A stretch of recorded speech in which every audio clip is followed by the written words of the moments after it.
T minus 40 seconds.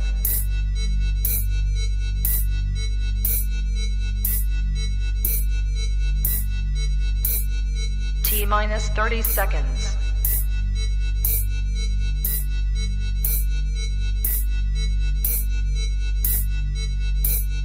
T minus 20 seconds.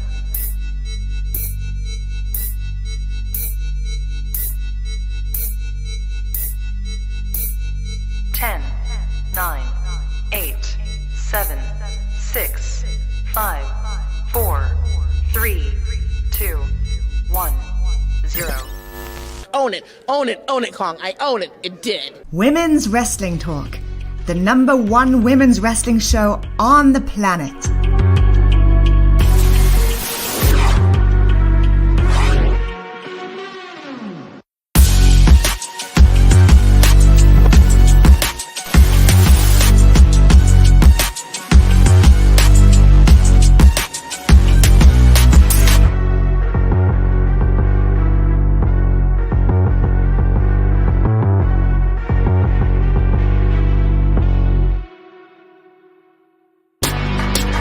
Women's Wrestling Talk, the #1 women's wrestling show on the planet. What is up, guys? Welcome to Women's Wrestling Talk, the #1 women's wrestling show on the planet. We are all still reeling from the craziness that has been Mania, and especially Monday Night Raw, but we'll get to that in a moment. But of course, today I am not alone for WWT Live, the Wednesday edition. I'm here.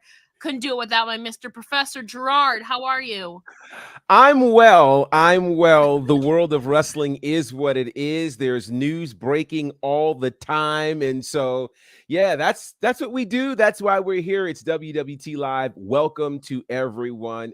Ella, it's great to have you here as always. Yes, like I said, I'm great to have you here because we've got a mix of some interesting stuff today. It's a mixed bag for sure. Some of it good, some of it bad, some of it very bad. But I mean, that's just the world of wrestling. It is.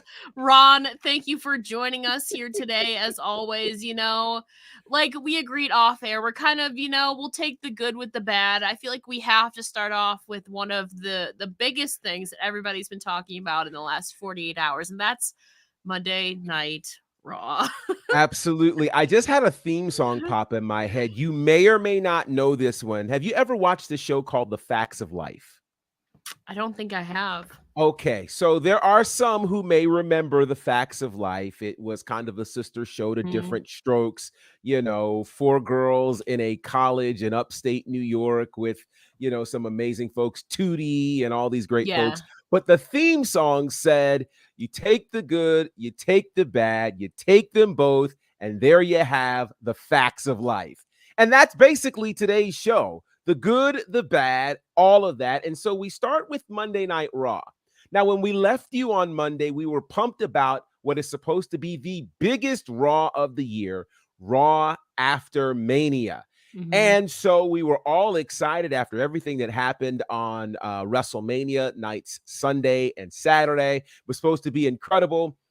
And this didn't exactly go as planned. I mean, it started off kind of hot. Triple H had an announcement that was basically alluding to the sale to Endeavor, basically to say, hey, you know what? We're not going anywhere. You're going to get the same WWE that you've always gotten, which over the last 9 months, most of us have really, really loved. It started off kind of hot with, this segment with Roman and Cody and Brock and a tag match that we never saw coming. And then we even had an hour commercial free. Oh man, all of this was actually more like great. 55 minutes. But well, clearly after what happened after that, we probably could have used all the commercials we could get. It was less than exciting. It was less than anything you could imagine. There was, I think, 2 minutes of maybe 3 minutes of actual wrestling within that first hour with Omos and Elias, just wrestling wise. And so then all of the stories start popping up of potentially what happened. And now's probably a good time to play the allegedly clip, because while we can't physically prove all of these things, There it is. We can say for sure, one thing is for certain, the show felt different than the previous episodes of Raw we've gotten over the last few months. Now, it has been reported that part of that is because Vince McMahon was backstage. It's been reported that Vince McMahon was sitting in Gorilla. Which apparently Triple H and the team at WWE had said, hey, the show is going to run as normal. So all of this there's even a story out there that says that Omos was not scheduled to be on the show and was sitting in catering and finds out about an hour before the show, hey, you're actually on, and he didn't have gear with him. So we had to trying to find gear for someone 7'3" is a wee bit difficult, as you can imagine. So anyway, there are a lot of stories. There are almost too many stories coming out of Monday night to fully get into. And so from, people threatening potentially to leave and all of that, it's all based on, Vince McMahon and the like. They said there were rewrites, etc. Here's what I'm not going to do. I'm not going to take us down the rabbit hole of all of the rumors because they're just that. None of us were there to see it. There are no real published reports to tell us what exactly happened. We can go off of what we know, which is on the CNBC interview. Vince McMahon, when asked about creative, said that he would be involved at a high level, not in the weeds. And so many would say, oh my God, he was involved in Raw. WWE is going to the tank. So let me come in and try to rescue us for a quick second. Here's what I'm going to say. Okay. Go back to 3 months ago. 3 months ago, it's the top of 2023. When Vince McMahon mysteriously shows back up in the WWE, becomes the executive chairman of the board, Stephanie McMahon is out, and then literally in 24 hours, the rumor on the street is the Saudis are going to buy the WWE. That didn't happen. Not only did that not happen, but what WWE managed to do was they managed to pour on storylines and content so well that most of us stopped talking about a sale within a week, 2 weeks tops. We were so involved in the bloodline, in Sammy, in KO, and all of those things that really we forgot even there was going to be a sale until a sale was announced just a couple of days ago. So before everybody gets up in arms, and they already are, let me just remind you, there's nothing to worry about yet. Let's actually give this some time. We'll know for sure how involved Vince is going to be, A, if he shows up on Friday, B, if he shows up again on Monday. Now, I want to remind people of something, too, because I think people are forgetting a few things. Vince McMahon is now the executive chairman of this new company that is going to oversee the WWE and the UFC. There are some things that you need to understand that most haven't thought of. For instance, Vince McMahon, for the first time in his life, has a boss. Think about that. His boss is Ariel Emanuel, who is the CEO of Endeavor and the CEO of this new company who is yet to be named. Secondly, as the executive chairman, Vince McMahon is responsible for more than WWE. This is also the parent company of the UFC as well. So he's going to have bigger fish to fry than creative in WWE because he'll be responsible for UFC too. Will he get that involved in UFC? I hope not, or maybe. I just think he's going to have a lot of high-level things to legitimately be involved in that he's not going to have the time or the bandwidth to travel to Raw and SmackDown and NXT and approve all of this stuff. He's just not going to. So everybody just relax. Give this thing a few weeks before we go off the deep end like we like to do. You may find out that all of this worry has been for nothing. Because if he's not there in Portland and the show runs according to plan, all will be right with the world. Plus, maybe what happened at NXT last night might be a real indicator of how involved Vince McMahon is or is not. Because while the Raw after Mania left a lot to be desired, the NXT after Stand and Deliver may actually become a thing because it was special last night. It was. It was. You know, there was only really about maybe 3 if you count Bad Bunny, but I think we're all kind of expecting Bad Bunny to be there to set up for Puerto Rico. The only real surprises coming out of Raw were, you know, Brock coming out to be Cody's partner in the beginning. That was a genuine pop. That was unexpected. But I think after I realized that, you know, we all were like, Brock's going to turn on him, but it was still a cool surprise, you know, at the beginning. The only other surprise was Matt Riddle. That was laying out the Miz. That was really, really it. And they had room for surprises. They did. They did. NXT had a few surprises of their own. Noam Dar, Corey Jade's back. And I feel like a much needed heel turn from Bron Breakker. Yeah, so Bron Breakker at the end of the show shows up at the request of the new NXT champion, aka him, aka Carmelo Hayes. Carmelo Hayes looks to do the honorable thing to say thank you. We appreciate all that you've done for NXT, you know. And then somewhere in there, as this thing was getting ready to wrap up, Bron Breakker hits him with a stiff clothesline, spears, you know, his partner out of his boots. I mean, and then all of a sudden we're off to the races.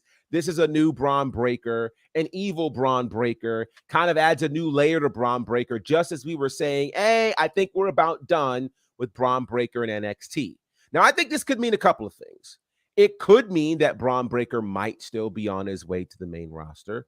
It could mean that Bron Breakker is getting ready to explore the not so softer side of Bron, but the more challenging heelish side of Bron. Now, I also think, and this is now my allegedly right here, I wonder how much allegedly. Here we go. I wonder how much of what we saw last night was connected to his father's activity on Friday at WrestleCon. I believe that he was actually supposed to be brought up to Raw or SmackDown, but for WWE to kind of distance themselves a little bit longer, hang out at NXT for a bit, long enough for people to forget about what happened so we can make this move and there's not an issue. Again, time will tell, but it wasn't the worst move in the world to have him make this turn last night. No, I was saying before, I mean, personally, just from outward looking in, like we haven't been able to see what he's been able to do without a championship, really. And those months before he was champion, now he was still gathering his bearings, getting more confident, getting more reps in. And through, I mean, basically being champ for over a year, we're going to exclude those 3-week period. He was basically a champ for a full calendar year. But now it's like, what can you do after that? Don't let this championship define you, because that defined Bron Breakker in people's minds for the better part of the last year. So now this heel turn kind of levels him up. Do I think it's main roster ready? Not necessarily, but it makes me more invested. I've been saying I want to see what he can do without a championship. Can he present himself? Is he going to sink or swim? And this heel turn, I think, is a real swimming moment for him. So you know, he basically did have his whole run as champ. And so people need to see what can he do beyond just being a title holder. I think this was a good way. You know, he had his run as the baby face of NXT, but now there's more layers to him, and I'm excited to see them unravel. I think it should still be on NXT because he's still gaining his footing as a heel now. Let him develop that. That's the essence of NXT. But I also wouldn't be shocked if he got called up to the main roster, but I don't think it's time quite yet. Not now, I agree with you. I think their fatigue with Bron Breakker in NXT is what's making them say they want to see him in the main roster. Yeah. But we have to remember he's still only barely 2 years as a pro. Yeah. That you cannot replace experience. Doesn't matter how good you are. Experience always matters, especially after all WWE is dealing with right now. So I think it's very possible that we see Bron Breakker still hanging in NXT for a while. How long? I don't know. I don't know that it's going to be another year. It's probably going to be a few months, and then he'll make his way over to the main roster, which reminds me, when I mentioned the main roster, part of what we have to consider is to the WWE right now, SmackDown is the big show with Raw kind of playing second fiddle to it because SmackDown's on Fox. So because SmackDown is on Fox, it is more likely that we'll see the bigger debuts happen there. So that's why we can't fully rule out anybody popping up from NXT. True. Because some certain people were absent from NXT last night, which were interesting, like Roxanne Perez. There was no, she didn't show up, et cetera, et cetera, et cetera. So I think it'll be interesting to watch SmackDown. SmackDown's going to be extremely telling in terms of seeing who might show up, if we can still hold out hope for anybody to show up on SmackDown. So we will certainly see. SmackDown is definitely, again, the bigger show for the WWE. It gets more viewers. It gets the most viewers of any of their weekly shows. Obviously, being on Fox is available to more viewers as well than USA, which is on cable. So look for the big surprises, if they're going to happen on Fox. Now, with that said, one of my reasons for talking about whether or not Vince is heavily involved in creative is looking at NXT. NXT last night continued with what they had built all year long, continued right after Stand and Deliver. Everything that happened on NXT completely made sense. We had killer matches on NXT last night, from the women's championship match to the North American title match, Wesley and Axiom, OMG. Then you've got the debut of Dragon Lee against Nathan Frazier. These matches were too good to be on free TV, folks. It was incredible, which says to me, he's not as involved as you think, because his last stint in being involved turned NXT to NXT 2.0. We didn't get that last night. You doing good, Sean. You doing good. Yes. Keep up the good work, Sean. Hold down the fort, my friend. Please. It was incredible. And they even talked about some new talent that'll be coming to NXT as well. They did kind of a brief thing on that. So NXT is cooking. And I think Raw just had a blip in the highway. I just trust that in Portland Friday night, which I heard something that, like, there's something going around that fans are trying to hijack the show. Yeah, I saw that. They hijacked the bump this morning too. I watched them do that, and it was kind of wild. What was equally wild was watching the folks from the bump who were taking tweets and, talking about tweets, and they were super selective in what they grabbed, because I'm like, wow. I mean, kudos to them. Like, what were they going to do? Put Fire Vince on the air? Absolutely not. Talk about the disappointment on Raw after Mania? Absolutely not. Yeah. So I give it to them for their professionalism and maintaining the job. I thought, again, the most interesting tweet to come out of all of this was the WWE's tweet Monday night that said, "Tell us your thoughts on Raw after Mania." Yeah. Talk about brave. Yeah. I was like, wow. Okay. Yeah. There you go. Yeah, and not to dwell on Mania, but also the 1000, like they wasted like almost no time after Roman retained on the 1000-day graphic, which just made that even more clear. I'm like, damn. Before we talk a little bit more NXT, want to say some hello to people in the chat. Pluggo, thank you for joining us. Yes, like we say every week, we have tons of after shows, including an NXT after show with Shay and Katrina. We'll show you guys a little video of some other stuff we have available right now on WWT. Noam Dar, a good surprise, while we're waiting for the layout, the foundation of NXT Europe to get built, they're slowly bringing over more and more NXT UK. I don't know how many of the guys are left. I know that Aaliyah James, though, is the only female from NXT UK that didn't get released, that's still waiting in the wings to be brought over to the US. So I'm sure we'll get some more while they're still setting up NXT Europe, which they said is supposed to happen sometime later this year. When later this year, I don't know though. Yeah, who knows? I don't know. This is probably TK. Hello. I know TK did. Oh yeah, we have a couple new interviews available. I know I saw the one with Dakota Kai and Io Sky drop earlier today. That's something to check out. There's a the Grayson comment Waller section one out there too. Yeah.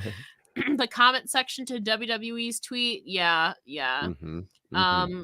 Yeah, that also became very clear when Triple H acknowledged Roman Reigns as like reaching 1,000 days, yet he clearly saw that Roman had cheated to win. So they just said 1,000 days, yay, we don't care how that ending happened, but that's just me. That was also very telling when Triple H, shook Roman's hand and introduced him, but I don't know at this point. People are saying Braun.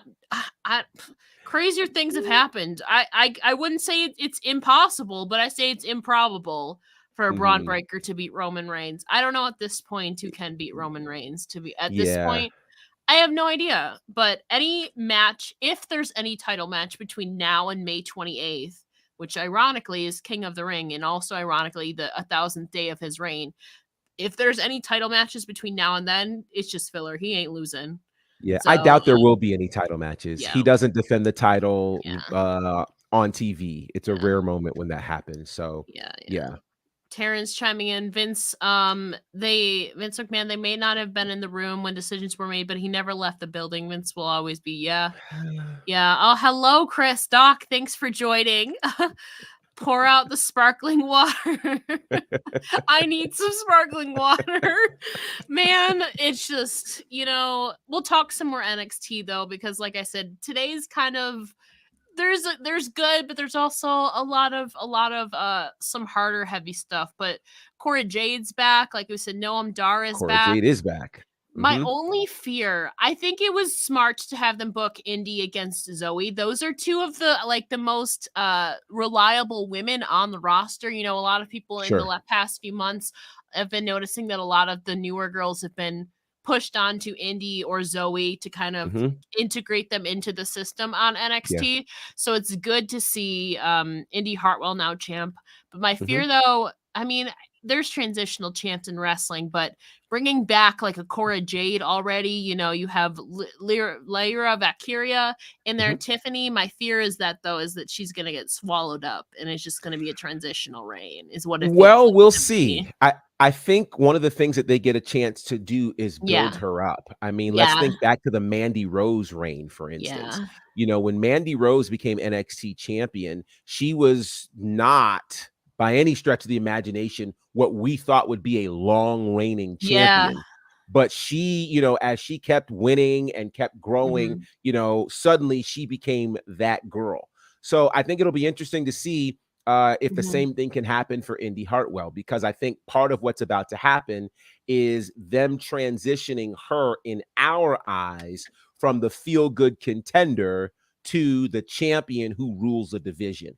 So for her to do that, she's going to have some really solid matches. And I think a clean win like she got over Zoe last night was really important. Yeah. I have faith. I hope that they get Indy back on track because she's so capable. And out of those on there, her, Katana Chance and Kaden Carter have been there the longest. Right. So I'm glad that she's getting a spotlight. I will say it was a pleasant surprise to see her win. I don't think anybody really had her pinned to win that. I think me and you said Roxanne would probably retain or Tiffany would be the one to get it. And then we thought maybe Zoe would get a main roster debut. So it was a pleasant surprise to see Indy. I think it's well deserved. We got that moment with the way minus Austin Theory, of course. But NXT did great. You have something to say. Go ahead. I was going to say, you mentioned Zoe, and I just want to remind people, like I said earlier, let's not rule out the call-up because I think we might see some on SmackDown. And if you remember, Gunther ended up in a title match against Bron Breakker, lost that match, and then the next week ended up debuting on SmackDown. So this could have been the nice, quiet swan song for Zoe. A title shot, a clean loss. Now let's move on up. Because with Charlotte Flair now, taking time off, we're going to need some more folks to fill in that gap on the SmackDown roster. And with another dominant champion like Rhea Ripley, let's start building them up. I think Zoe would be a great addition. I think so too. Reading a couple more comments. Raw, I don't know how I would rate it. There was the only like real good moments for me was obviously the pop for Brock. I liked the Mhm. Bad Bunny spot with Dominic and Yes, yes. Damian That's Priest. a crazy choke Um, slam. the Whew. girls did pretty good. Originally it was reported to be there was supposed to be 2 triple threat matches that evidently Mhm. didn't happen. Right. I don't know if like Ronda got re-injured or something happened with Shayna. I was surprised that they didn't reward like Ronda and Shayna with the title match. I will say That was I'm part of the yeah, weirdness because yeah, it was said at Mania that because yeah, they won, they would be considered top yeah. contenders, So so I don't know if somebody got injured, what, but that wasn't the plan. Not I mean, I will gladly see Liv and Raquel versus Becky and Lita though. Lita yeah. is like Liv's idol. So I know Mhm. that's huge for her. I think that's gonna be a fun match next week. I just have an Yeah. inkling though that Damage Control is probably gonna get involved, or maybe Ronda and Shayna. I don't know. Mhm. There was that for me is about that's about the only highlights of it. Charlotte wants to live her life, and I'm happy. Yes, it is Charlotte It Flair's is. birthday too, as well. She's 37 today. Yeah. Um, yes, I heard that there was also beach balls and that a security guard confiscated them. There's a lot going on. I heard that the Whole lot. crowd was really like tuned out after like the Brock and Cody thing, which I mean, I kind of don't blame them. Like I Mhm. said, those 3 moments for me are kind of just like the only high points. Yeah. Yeah. I get it. Before we move on though to some heavier stuff, like Mhm. Nikki, like we were talking about, we have several post shows here on WWT Live to keep you updated on AEW, Ring of Honor. We have all the stuff. So to give you some more information, our good friend TK Trinidad has made a very special video so you can learn more.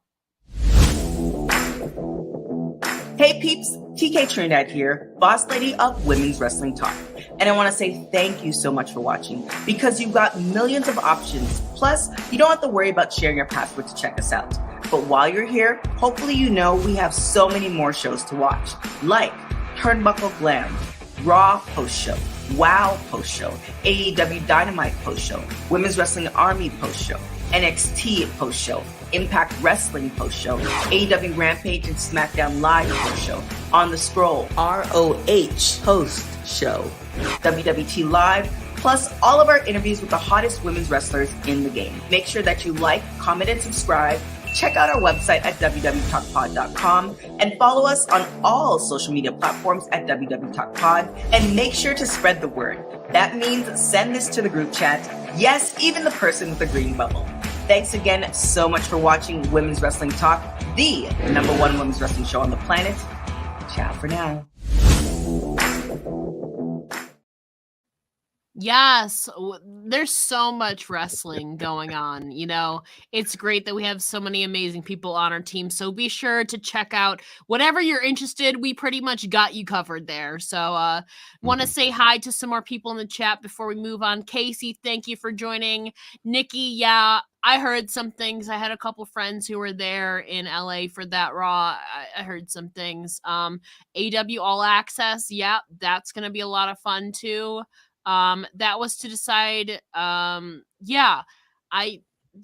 match. I think it's going to be a fun match. It was unexpected because it seemed to be championship implications during Mania, but Right. something happened, I guess, with Ronda and Shayna.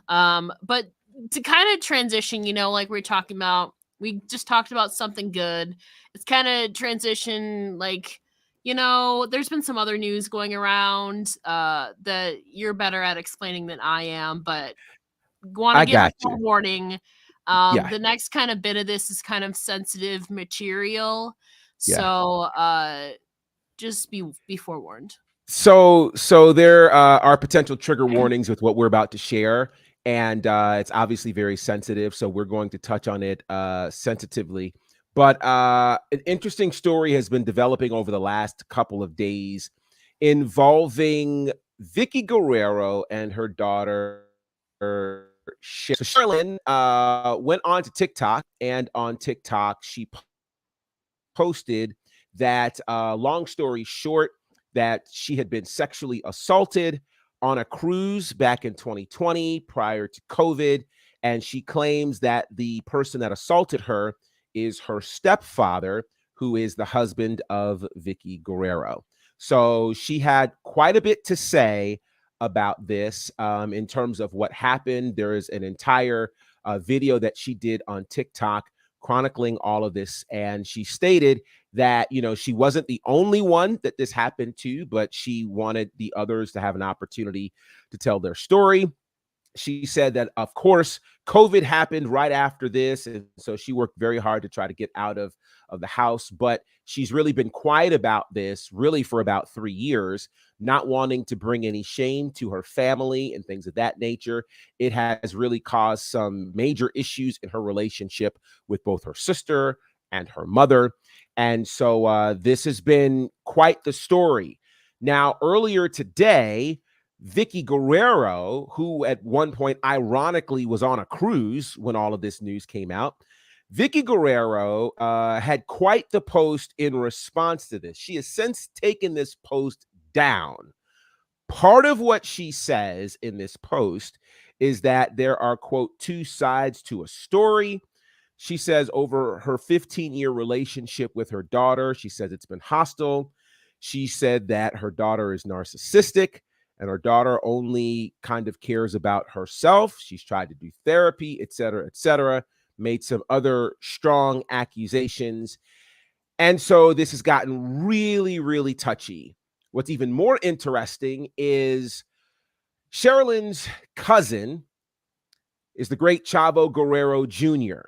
And Chavo Guerrero has come out on Twitter and he said the following last night, quote, "Just to let everyone know, I fully support my cousin, Sherilyn Guerrero, Eddie's daughter, and have been doing so privately in the last couple of years of her struggles. She's a very strong woman for coming forward with the sexual assault she has suffered. I love you, Prima," end quote.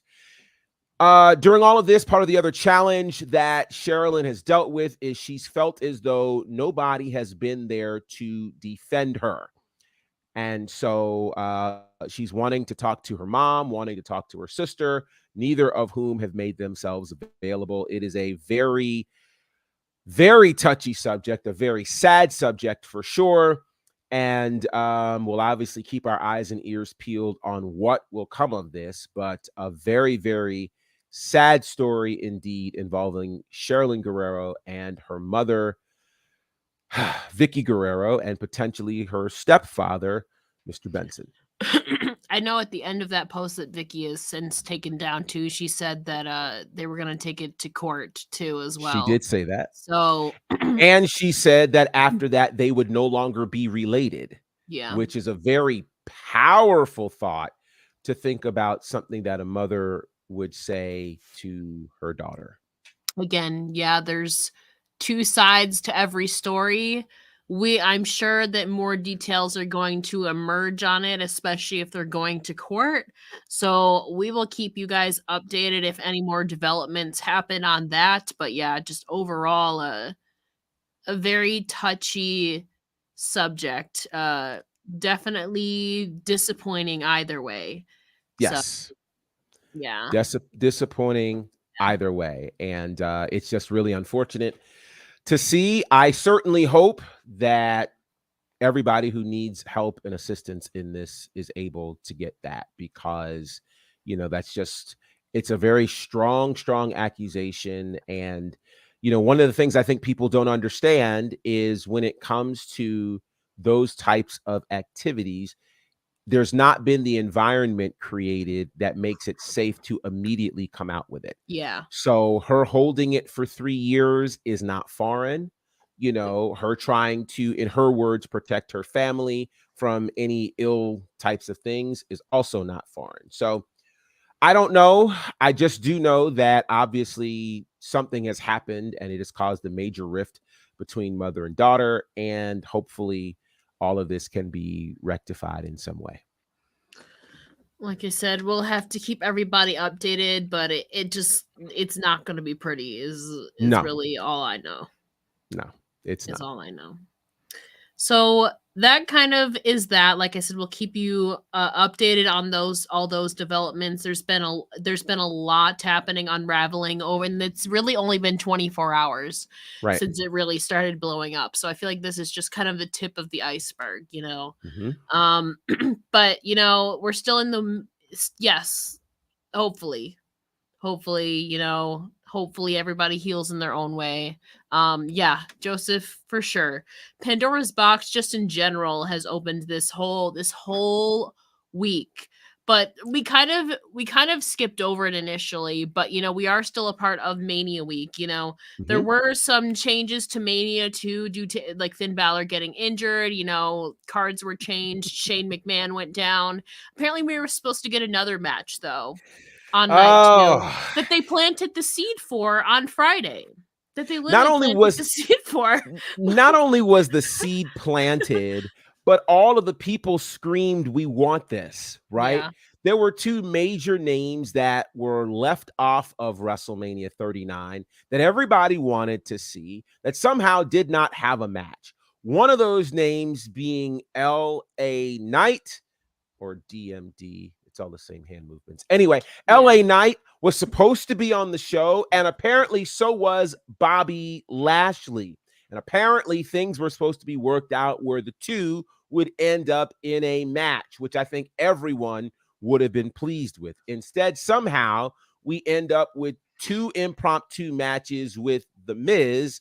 And then we end up with Bobby Lashley having to come out with his trophy, being treated like he won an award earlier in the awards show. When they say awards presented previously, Yeah. that's what Bobby Lashley was sent out there doing, and that was just bad business. And so for a WrestleMania that I thought was top 5 for sure, glaring omissions clearly was the absence of a red hot Bobby Lashley and an equally hot LA Knight.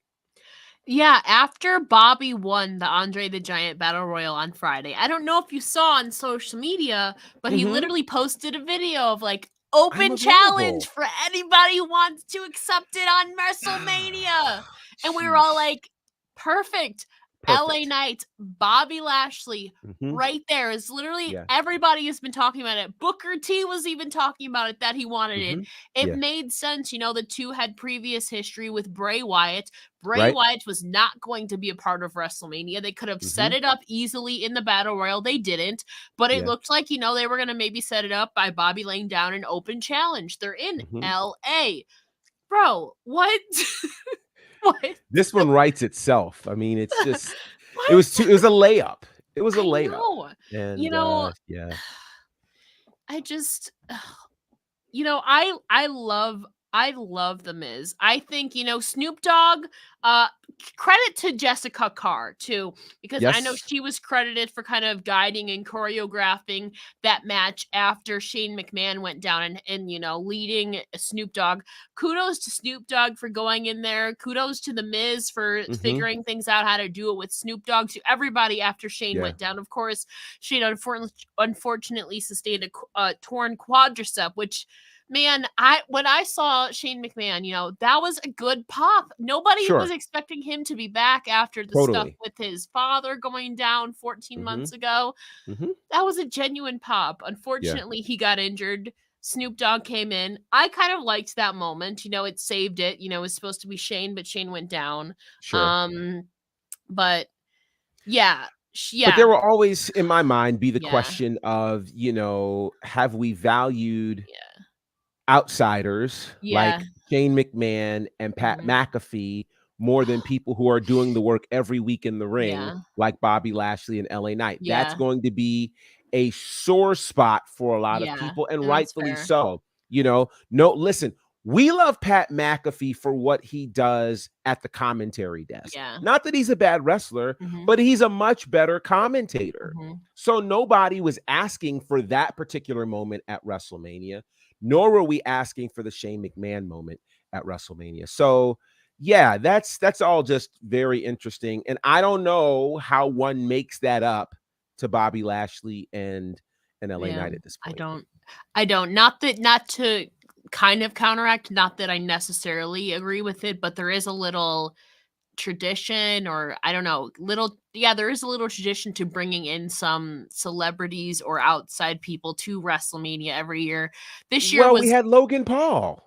I was about to say that Logan's kind of an asterisk because he's kind of signed a deal, And but he's a celebrity who wrestles yeah, 3 times a yeah. year. So I don't know. They normally, they brought in George Kittle of the 49ers.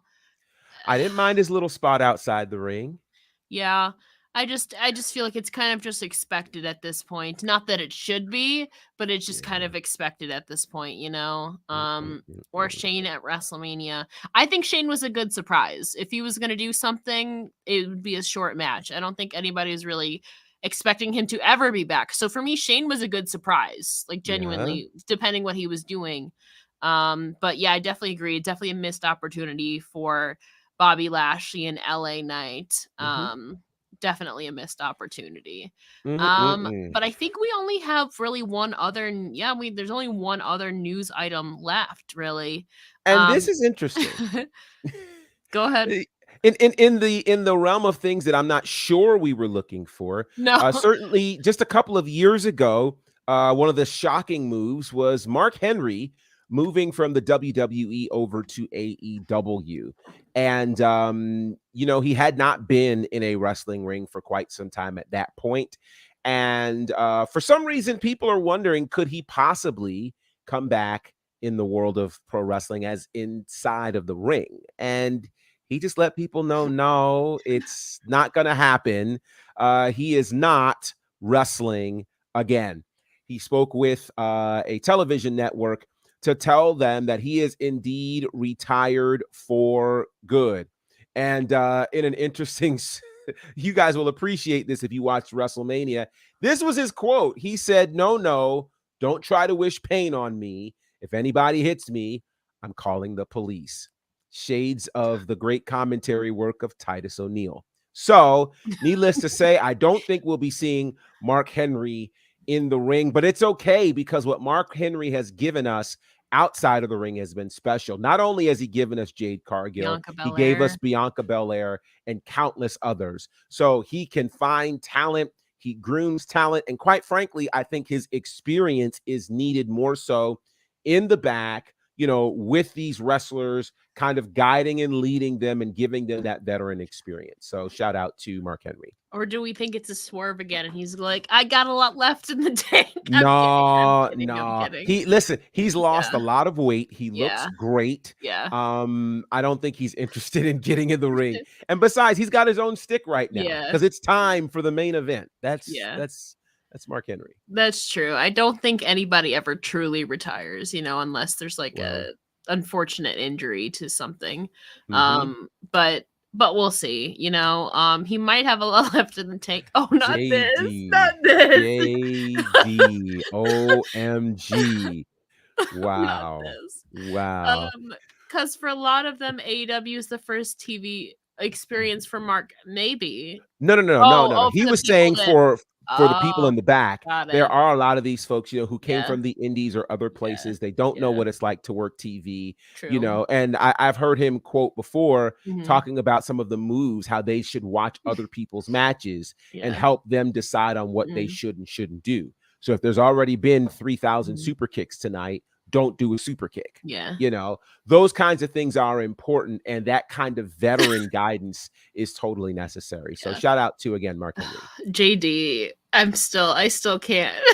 bad. I do know Powerhouse Hobbs, though, describes him as his wrestling dad too. And I mean, look at him now. He's a TNT champ. So there you go. So we'll see what happens. That about does it for news. We do have some very special stuff to close the show, though. Wow, there we go. Vintage wrestling facts. Yeah. There you go. Yeah, we got the whole thing on that one today. I love it. All right. So let's go back. Let's go back to 1982. I think the timing of this is so intriguing. And once I tell you guys, you'll understand why. At the very famous Mid-South Coliseum in Memphis, Tennessee, on this day in 1982, comedian and actor Andy Kaufman takes on Jerry the King Lawler. Now, this, we were talking before about celebrities finding their Mhm. way in the wrestling business. I really believe that this Andy Kaufman situation was the thing that opened the door to allow celebrities inside of a wrestling ring. He had a match against Jerry Lawler. Kaufman would win that match by disqualification after Jerry Lawler hit him with a pile driver. Now, for those who don't know, in 1982 and in Memphis, the pile driver was banned. It was illegal. So it caused a disqualification. Lawler ends up hitting another pile driver because at this point he has nothing left to lose. Yeah. And Andy Kaufman gets carried out of the arena on a stretcher and put in an ambulance. Of course, this weekend, Andy Kaufman was inducted into the WWE Hall of Fame. So how's that for timing? Now we move to 10 years later, 1992, where, of course, this time of year is still very much WrestleMania season. And WrestleMania 8 took place at the Hoosier Dome in Indianapolis, Indiana. The opening match on the card saw Shawn Michaels take on Tito Santana. Some of you probably don't even remember who Tito Santana is. But 1992, we were just kind of entering the new generation era of sorts of WWE. And I say just entering because this was the WrestleMania that I felt had great controversy, because coming out of the Royal Rumble, going into this WrestleMania, it was initially announced we would finally get Hulk Hogan versus Ric Flair for the WWE Championship. And then somehow in there, that all got switched up. Suddenly, Randy Savage is fighting Ric Flair for the WWE Championship. Savage would win that title that night. And then Hogan ends up in a double main event fighting Sid Justice. Hogan wins by DQ, and then all of a sudden we see Papa Shango. And then after about a year or so, or actually since that SummerSlam, 91, we hadn't seen this person, but then he shows up. The Ultimate Warrior comes back. The Ultimate Warrior comes back with short hair, and we all started wondering, and mind you, this is pre-internet, so rumors flying then is different. People were wondering, was this the real Ultimate Warrior? Because he came back with short hair. He was a bit smaller. It really was the real Ultimate Warrior, but he had not done some of the things that made him big with long hair. But yeah, that was WrestleMania 8 that happened on this day. I should mention this to you, interestingly enough, as we talk about matches that would throw people off. Owen Hart beat a guy by the name of Skinner at WrestleMania in 71 seconds. That's WrestleMania 8 for you, ladies and gentlemen. That happened there. Again, we should have had Hogan Flair, but we didn't. Fast forward to 1996. Jerry Lawler comes up in the news again in Memphis, Tennessee. He beats Bill Dundee to win the USWA Unified World Heavyweight Championship. Let me explain the unification here, because we're talking about the USWA, which had purchased World Class Championship Wrestling. The USWA ended up in like 92, 93 at Super Clash 3 against the AWA, unifying those championships, and that becomes the USWA Unified World Championship, which Jerry Lawler won, get this, for the 23rd time. That's crazy. And we get upset about, this one having a title 2 or 3 times. To be fair, times. R-Truth has gotten that record beat. He's like a 54-time, 24/7. The problem is the 24/7 championship for a unified world championship. Yeah. Kind of wild. Yeah. But yeah, that happened in 1996. That's kind of crazy. Let's move on then to 2009, because again, we're in WrestleMania season. One of the best WrestleManias, I think, WrestleMania 25, took place in Houston, Texas, in front of 72,000 fans. This WrestleMania is remembered for a few reasons. For one, we had a couple of legends in a match here, as Ricky the Dragon Steamboat, Rowdy Roddy Piper, and Jimmy Superfly Snuka were involved in a handicap match against Chris Jericho. This kind of relaunched Ricky Steamboat's career because people didn't realize he was this good at this stage in his career. It was pretty amazing. We also saw Matt and Jeff Hardy battle at WrestleMania, which I think we never thought would happen. JBL got retired by Rey Mysterio here, but people really remember this WrestleMania for The Undertaker versus Shawn Michaels. What a match. It was pretty incredible. I've got some ties. I was there for this match. It was special. And if you watch it close enough, you might be able to identify me. I won't give myself away, but if you watch it, you'll probably see me. So that was a big night. That happened on this day in 2009. We moved to 2013 because WrestleMania season isn't just about WrestleMania. It's also about the Supercard of Honor. Supercard of Honor 7 took place on this day in 2013 in New York City at the Hammerstein Ballroom, where the late great Jay Briscoe defeated a guy named Kevin Steen, who we now know as Kevin Owens, in the main event to become the ROH World Champion. A lot happened on that day, because also on that day at Dragon Gate USA, the Young Bucks defeat AR Fox and SEMA to win the Dragon Gate Open United Gate Championship. Say that 5 times fast. And on the same day, AR Fox, who lost those tag titles, ends up gaining a title by winning the Evolve Championship and defeating Sami Callihan. That's all on the same day. Pretty amazing. Now we fast forward, of course, to 2015. New Japan. They had New Japan's Invasion Attack. The 2 big things happening out of that event in Tokyo is Trent Beretta and Rocky Romero, known as Roppongi Vice, defeat the Young Bucks for the IWGP Junior Heavyweight Tag Team Championships. And then the Kingdom, Matt Taven and Mike Bennett, defeat the Bullet Club, that is Doc Gallows and Carl Anderson, to become the IWGP World Tag Team Champions. We're almost done, folks. I promise. We're almost done.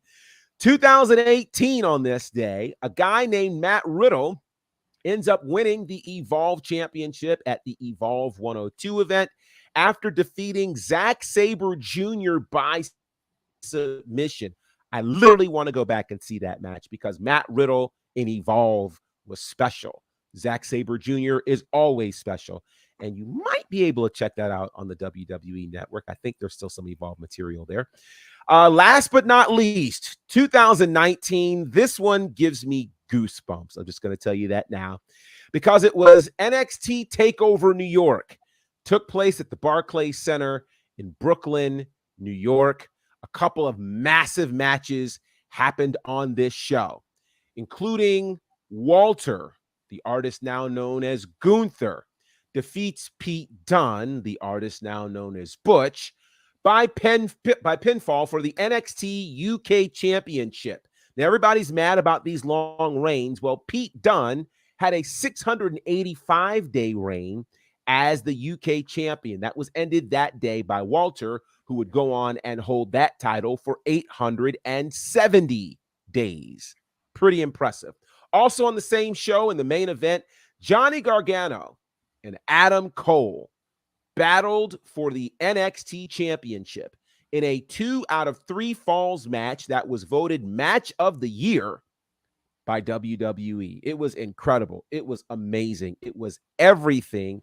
And it saw Johnny Gargano become the NXT champion. NXT TakeOver New York from 2019, Barclays Center. Go back and watch it. It's absolutely special. And these are your vintage wrestling facts. Vintage wrestling facts. Yeah. You know, we were talking about how we missed Kane. I saw he was doing a couple of those interviews in LA. And he was killing the interview. He was. I loved it. So if you want your double dose of Kane, you can go to Women's Wrestling Talks YouTube, or I'm sure it's available on audio platforms too, and see him doing some interviews. I know he was the one who interviewed Dakota Kai and Io Sky. So I'm sure he did a few more, but as of now, I know that one's available if you're missing our good old friend Kane. Yeah, he had some great. He did an interview also with Grayson Waller. Yeah, which is that's very entertaining. Fun. Very entertaining. I promise you. So good stuff there from Kane. Not this, JD. Wow. JD. Wow. This is coming in hot today. Wow. There we go. What in the world? But yeah, great match, great times. NXT Takeover 2019, Takeover New York was amazing, just amazing. Yes. I'll take the womp, but where's the license, JD? The booster seat, that's just cold. I That's know. cold-blooded. Thank you, Pluggo. Cold-blooded. Thank you, Pluggo. Appreciate that. We are about at the end of our show today, but before we let everybody go, Gerard, let the people know where they can find you, and they can also find you on Peacock or the WWE Network at Mania 25. If you watch it and you find him, please send me a screenshot because I want to see it. Yeah, for sure. You can check me out on the socials at Bonnerfied on all of the platforms. You can also check out my commentary work on Southern Honor Wrestling. That's on IWTV. We have our next show coming up next Friday, April the 14th. If you're in the Atlanta area, make your way. It's going to be amazing. You can check out my commentary work with Battle Slam. That's on Fight TV. And we've got a next show. Our 1-year anniversary show is coming up on April the 23rd here in Atlanta. So check that out. And then, of course, our work with the Nightmare Factory. You can check that out on YouTube. And I know our student showcase number 9 is coming very soon. So stay tuned for that. And then you can check me out here, of course, on WWT Live every Monday, Wednesday, Friday. And you can check out my podcast called The Faction, available on all of the spaces that you check out your wrestling podcasts. Now that I'm looking at it, there actually is one more piece of news that just dropped today. That piece of news, which when we came on, we said there was breaking news. Nigel McGuinness, who made a guest appearance at Ring of Honor Supercard of Honor in the commentary booth. Well, it has been announced today by Tony Khan that he is All Elite. Now, the question is, what does that mean? And here's why I asked that question. Does Nigel McGuinness show up in the commentary booth for AEW? Now, AEW's commentary booth is already a little crowded. They already run a 3 or 4 man booth on both Dynamite and Rampage. So will this relieve someone of their duties? Or does this mean that he is moving to the Ring of Honor space to be the 3rd man with Caprice Coleman and Ian Riccaboni, like he did for Supercard of Honor? I don't know. Or will he do something completely different? Who knows? That could be involved in that announcement tonight. That, of course, there's an announcement coming from Tony Khan. No telling what that will be. But one cat's out of the bag. Nigel McGuinness is All Elite. Yeah, like Gerard said, it was good to see him on Supercard of Honor. That was a pleasant surprise, but like you said, maybe there's some shakeups happening. I mean, we did also just have another huge announcement today. Adam Hopkins, former vice president of communications for WWE, has now signed with AEW. I don't know his exact position in AEW now, but that was huge because Adam just left WWE, I want to say January, after being there for 25 years, and now he's in AEW as well, and assuming that it maybe might be in the PR department, which is pretty beneficial for the company. Yes, so it is. I'll leave it at that. But yeah, it's good to see Nigel McGuinness in WWE. Adam Hopkins, I'm sure, is going to be, I've only ever heard good things about. So many people have praised him. So that is 2 great assets to AEW / Ring of Honor. I'm sure we'll find out in due time. But before we get out of here, Gerard, you can find him at Bonnerfied, like he said, all of his socials. You can find me on Twitter, where I am the most active at It's Ella J. If you go to the link in my bio, all my links to all my podcasts and projects and writing are all there in one convenient place for you. Of course, we will be back on Friday. My gosh, there's already been so much news in just the last 48 hours. You know, we got, is there Ring of Honor airing tomorrow? Yes. Now that I think about it, okay, so that's good. So Ring of Honor is going to be airing tomorrow. Impact Wrestling, you know, probably have a little prelude to SmackDown as well, and who else knows? Also, Tony Khan's announcement tonight. And the All Access tonight. Yeah, so we'll see. I don't know. Tony Khan's announcement is probably going to be the UK or Japan or some show or something, but it's a milestone that he said he's been dreaming of, Gerard. Well, you know what? I think we've been talking about history. History tells us don't get too excited about what this could be. All right. The last time it was the announcement of All Access, which we all went, that could have been a tweet. Yeah. So who knows? And if you keep your expectations low and it gives you something big, then we can be excited. My money is that we're getting a UK show in July, but we'll see what happens. If it is Hmm. that, you tweet me because I said it. And then that could be where Nigel McGuinness does his thing, you think? Maybe. Hmm. But that's about Interesting. 3 months off still. That's a long time to wait. It We'll is. see what happens. Find out We tonight. You will. can find out tonight on our WWT AEW Dynamite after show. So you can tune into that. I'm sure they'll be discussing that. But like I said, we will be back on Friday for Women's Wrestling Talk Live. Until then, enjoy Dynamite. Or if you're like me, you're going to go watch Survivor in an hour. But that's just me. See you guys Friday. Women's Wrestling Talk, the #1 women's wrestling show on the planet.